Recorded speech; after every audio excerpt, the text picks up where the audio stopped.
അച്ഛൻ ചെയ്ത ബാലരാമനുണ്ട് ഗോഡ് ഫാദറിൽ. എനിക്ക് ഏറ്റവും ഇഷ്ടപ്പെട്ട സിനിമകളിലൊന്നാണ് ഈ ബാലരാമന്റെ ക്യാരക്ടർ എന്ന് പറയുന്നത്. എല്ലാത്തിനെയും താങ്ങി നിർത്താനുള്ള എന്റെ മോന് ഏറ്റവും ഇഷ്ടപ്പെട്ട വേഷമാണ്. ആ ഞാനിവിടുത്തെ അഞ്ഞൂറാനെ പോലും താങ്ങി നിർത്തുന്നത് ബാലരാമന്റെ ക്യാരക്ടറാണ്. ബാലരാമൻ എന്ന് വിളിക്കുമ്പോൾ ബാലരാമൻ പേടിക്കുന്നുണ്ടെങ്കിലും നമുക്കറിയാം ഇത് വേറെ പവറാണ്. അത് ക്യാരക്ടർ പിക്ചറൈസേഷൻ ഉണ്ടല്ലോ, ആ പടത്തിലെ എല്ലാ ക്യാരക്ടേഴ്സിനും മിടുക്കുണ്ട്. എല്ലാം ഒന്നിനൊന്നും മികച്ചതാണ്. അച്ഛൻ പറയുന്നൊരു ഡയലോഗ് ഇല്ലേ, ഇത് ഞാൻ കഴുകുന്ന കൈയാണ്, ഞാൻ ഇത് വെച്ച് നിനക്ക് അതിനുള്ള യോഗ്യതയുള്ളത്. അതൊക്കെ ആ ക്യാരക്ടറിന്റെ അത് തന്നെയാണ്, ഭയങ്കര ക്യാരക്ടർ.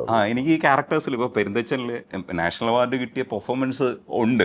പക്ഷെ ചില ക്യാരക്ടേഴ്സ് നമ്മളിങ്ങനെ ഉള്ളിൽ കയറ്റിയുണ്ടല്ലോ, നമ്മൾ ചിലപ്പോൾ കളയില്ല. ഈ ബാലരാമനെ ഞാൻ എല്ലാ ക്യാരക്ടേഴ്സും നോക്കുമ്പോഴും ബാലരാമനെ ഞാൻ അച്യുതൻ നായരൊക്കെ നമുക്ക് ഫെമിലിയറാണ്, എല്ലാവരും സോക്കോൾഡ് ആഘോഷിക്കാം. പക്ഷെ ബാലരാമനുണ്ടല്ലോ എൻ്റെ മനസ്സിനകത്ത് ഭയങ്കരമായിട്ടൊരു, ഇപ്പോഴും ബാലരാമൻ എന്ന് പറയുന്നത് മലയാള സിനിമയിൽ ഞാൻ നോക്കിക്കഴിഞ്ഞാൽ ഒരു ക്യാരക്ടർ എടുക്കാൻ പറഞ്ഞാൽ ഞാൻ എടുക്കുന്ന ക്യാരക്ടേഴ്സാണ്. അല്ല, അതിനകത്തൊരു ആ ക്യാരക്ടറൈസേഷൻ ഉണ്ടല്ലോ, എന്താണ് അവരുദ്ദേശിച്ചിരിക്കുന്നത്.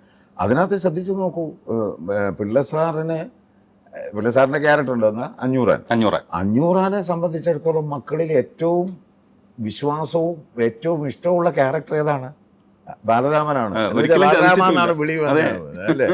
അതായത് പുള്ളിയുടെ മൂത്ത മോനാണ് പുള്ളിയുടെ ഏറ്റവും വലിയ മാനസപുത്രൻ എന്നുള്ള രീതിയിൽ. സാധാരണ നേരെ തിരിച്ച മൂത്ത പുത്രന്മാരോട് അച്ഛന്മാർക്ക് അത്ര വലിയ താല്പര്യം ഉണ്ടാവില്ല അല്ലേ? ഇളയതിനെ ആയിരിക്കും. പക്ഷെ ഇത് നേരെ തിരിച്ചാണ്.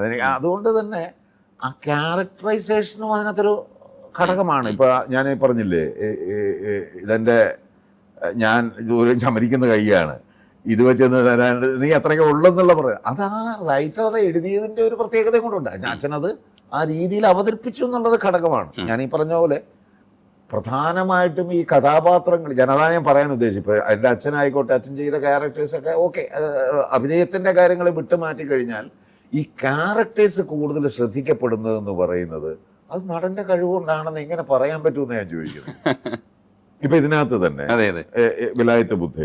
വിലായത്ത് ബുദ്ധയിലെ ഈ ക്യാരക്ടർ, ഈ പറയുന്ന ഇന്ദുഗോപൻ, അയാൾ ഇരിക്കുന്നത് എങ്ങനെയായിരിക്കണം, നിൽക്കുന്നത് എങ്ങനെയായിരിക്കണം, നടക്കുന്നത് എങ്ങനെയാണ്, സംസാരിക്കുന്നത് എങ്ങനെയായിരിക്കണം, ഇതെല്ലാം വ്യക്തമായിട്ട് ആ കഥാപാത്രത്തിലൂടെയും അതിലെ മറ്റ് കഥാപാത്രങ്ങളിലൂടെയും ഭാസ്കരൻ മാഷിനെ കുറിച്ച് കൃത്യമായ ഒരു രേഖാചിത്രം തന്നെ മറ്റുള്ള ഏത് കഥാപാത്രത്തെ അപേക്ഷിച്ച് ഭാസ്കരൻ മാസ്റ്റർ വളരെ ഡീറ്റെയിൽ ആയിട്ട് എഴുതി വെച്ചിരിക്കുകയാണ് ഇന്ദുഗോപൻ. പിന്നെ അതിനകത്ത് അത് മനസ്സിലാക്കാനായിട്ടുള്ള ഒരു കഴിവുള്ള ഒരു വ്യക്തിയാണെന്നുണ്ടെങ്കിൽ പിന്നെ അഭിനയിക്കാനൊന്നും ഇല്ല അതിനകത്ത്. പക്ഷെ അതിൽ നടപ്പ്, അതായത് ബീഫ് കഴിച്ചതിന് ശേഷമുള്ള നടപ്പ്, അതാണ് ആ ക്യാരക്ടറിന്റെ ദുർബലത കാണിക്കുന്നത്. അവിടെയാണ് നമ്മൾ എന്തെങ്കിലും ഒരു സുപ്രീമസി മറ്റേയാൾക്ക് കിട്ടും എന്ന് തോന്നുകയും ഈ വിലായത്ത് ബുദ്ധ അടിച്ചു മാറ്റപ്പെടും എന്ന് തോന്നുന്നതും ആ സ്പേസിൽ മാത്രമാണ്. അതുവരെ അത് അവിടെ നിന്ന് എടുക്കാൻ പറ്റില്ല എന്നുള്ളത് തന്നെ നമുക്ക് തോന്നുന്നുണ്ട്, അത് തോന്നിപ്പിക്കണമുണ്ട്. അല്ല, അത് ആ ബീഫ് തിന്നുമ്പോഴും ഉണ്ടല്ലോ. ബീഫ് തിന്നുമ്പോൾ ഇയാൾക്ക് അറിഞ്ഞുകൂടാ ഇതിനകത്ത്, ഈ ബീഫിനകത്ത് ഇങ്ങനെ സംഭവം ഉണ്ടെന്നുള്ളത് അറിഞ്ഞുകൂടാ. പക്ഷെ എന്നാലും മറ്റേ മോൻ പോവുകയാണെന്ന് പറയുമ്പോൾ, ഓ നീ പോവുകയാണല്ലേ, അപ്പം ഞാൻ ഒറ്റയ്ക്ക് ഉണ്ടാവുള്ളൂ, നീ ഒരുക്കം സാരമില്ല, നീ പോയിട്ട് പോവാ. ഇങ്ങനെയല്ല ഡയലോഗ്, പറഞ്ഞാൽ അത്രേ ഉള്ളൂ, നീ പോയിട്ട് പോവാ, കുഴപ്പമില്ല, നീ പോയാലും ഇവിടെ എനിക്കൊരു ചുക്കും ഇല്ല എന്നുള്ള രീതിയിൽ തന്നെ അയാളുടെ ഡിറ്റർമിൻഡ് ആണ് ആ ക്യാരക്ടർ. അതാ ഞാൻ പറഞ്ഞു, ഓരോ ഡയലോഗിലാണെങ്കിൽ എന്താണെങ്കിലും അയാളുടെ ഭാവം, നമുക്ക് എപ്പോഴും ഒരു ക്യാരക്ടറിനൊരു സ്ഥായിയായ ഭാവം ഉണ്ടാവും. നമ്മളൊരു സീനിലുണ്ടാകുന്ന ഭാവമല്ലാതെ ഒരു സ്ഥായിയായ ഭാവം ഉണ്ടാവും ഇല്ലേ? ഒരു വ്യക്തിയാകുമ്പോൾ ഇപ്പോൾ രജനീഷിനെതിരായ ഒരു സ്ഥായിയായ ഭാവമുണ്ട്, ഷമ്മി തിലകനായ എനിക്ക് ഷമ്മി തിലകൻ്റെതായ ഒരു ഭാവമുണ്ട്. അതല്ല ഒരിക്കലും എന്താണ് നമ്മുടെ ഭാസ്കരൻ മാസ്റ്ററുടെ ഒരു ഭാവം എന്ന് പറയുന്നത്. അത് ഓൾറെഡി ഞാൻ പറഞ്ഞ ആ ഭാവം ഓൾറെഡി കൃത്യമായിട്ട് കഥാകൃത്ത് അല്ലെങ്കിൽ തിരക്കഥാകൃത്ത് എഴുതി വച്ചിട്ടുണ്ട്.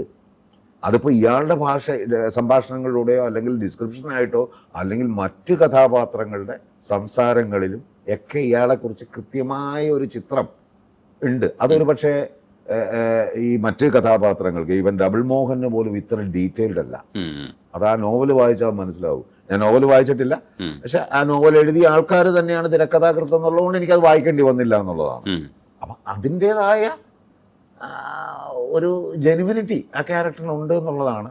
അതുകൊണ്ടാണ് ഞാൻ പറഞ്ഞത് ഇതുവരെയുള്ള എൻ്റെ കഥാപാത്രങ്ങളിൽ ഏറ്റവും മികച്ചായി നിൽക്കുന്ന കഥാപാത്രമാണ് ഭാസ്കരൻ മാസ്റ്റർ എന്ന് ഞാൻ